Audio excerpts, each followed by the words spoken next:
Hello everyone. So in this video, we are going to cover the Vision IAS Monthly Magazine of February 2025. In this particular part, we will cover the polity and governance section. It will hardly take 10 minutes. So first is related to freebies. So understand, freebies basically means government is giving a lot of things free of cost. Usually it is used as a trick to woo the voters. There is a difference between freebies and welfare. Usually welfare basically focus on the capacity building, for example providing quality education, healthcare. Freebies, on the other hand, have an intention to attract the voters. So, for example, we will give, let's say, cylinder free, or we will give this thing free, that thing free. What is the problem with this approach?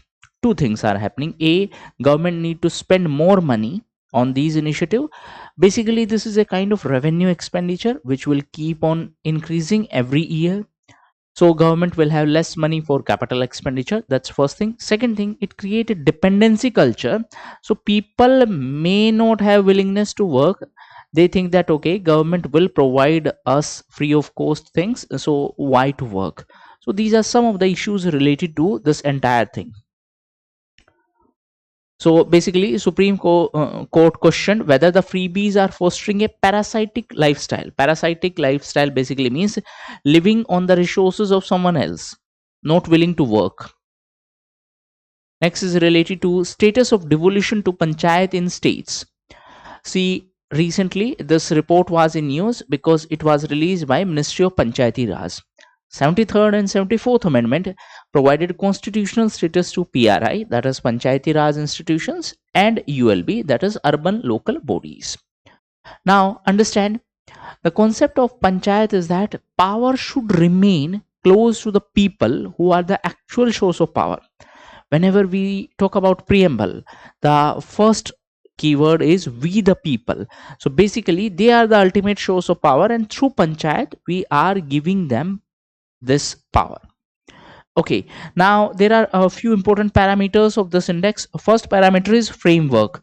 Framework basically means the constitutional provisions, whether they are followed or not. Second thing is function, that means what are the responsibilities or roles played by them. Third thing is finance, whether they have ability to generate revenue or not, to what extent they are dependent on the grants.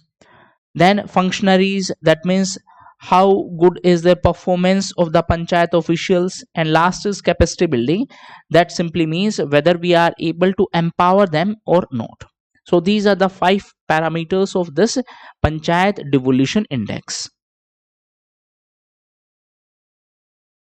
Next is related to the concept of proxy representation. Proxy representation basically means, see, the constitution has provided reservation to the women in the 3rd tier. However, even after election, the majority of the tasks are performed by the male members of her family. This is referred as a proxy representation. So 73rd Amendment provided 1/3 reservation for the women.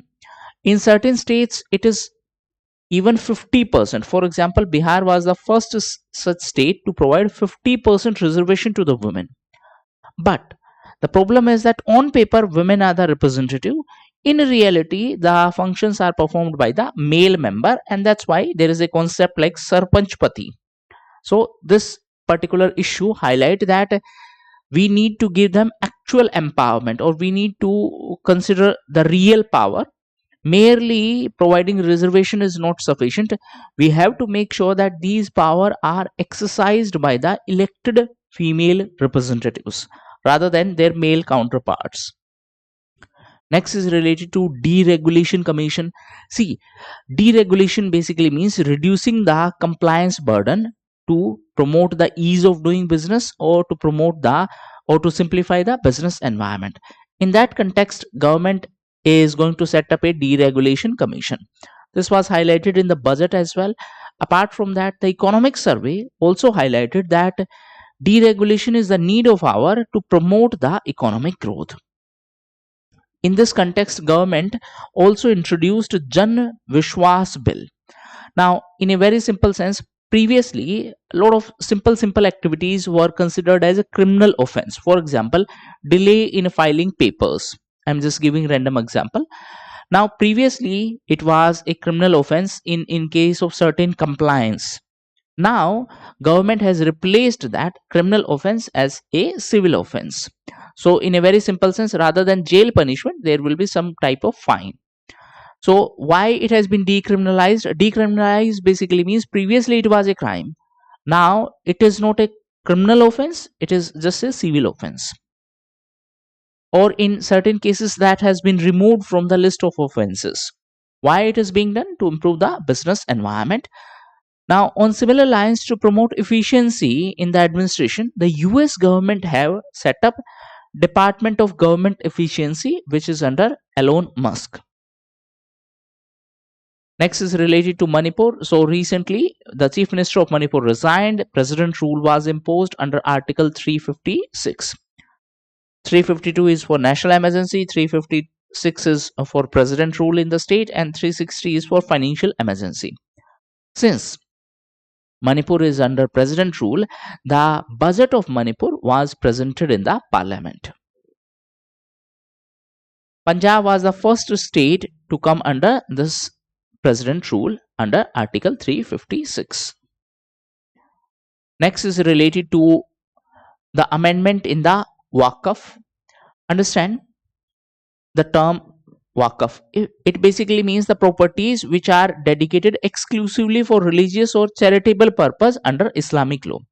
In a very simple sense, these are the properties which are considered as a property for Islamic purpose.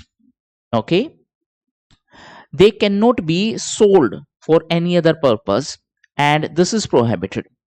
Now, for the management of such properties, there is Waqf board. For better management, government have introduced certain changes through this bill, and these changes are introduced on the basis of recommendation of Rajendra Sachar committee. Now, in one line, what is the objective? Objective is to improve the regulation of Waqf properties. One of the most significant amendment is that previously, if there was a dispute whether it is Waqf property or not, it was decided by a Waqf tribunal, and the decision was final. Now, what has been done through this amendment, the decision of that tribunal can be challenged in High Court. Apart from that, there is one more significant amendment. Now, even non-Muslim members will be part of the management team through that Waqf board. So, these are two important things which you need to keep in mind. Next is related to Digital Brand Identity Manual. In a very simple sense, the Ministry of Electronics and Information Technology have specified a standard format for the government documents. Digital brand identity basically means digitally this is going to be the brand of entire country or entire administration through these websites. So basically the emphasis is on simplification of e-governance. What is e-governance? Delivery of services to the citizens through digital medium. So these were the important parts of polity section. Thank you.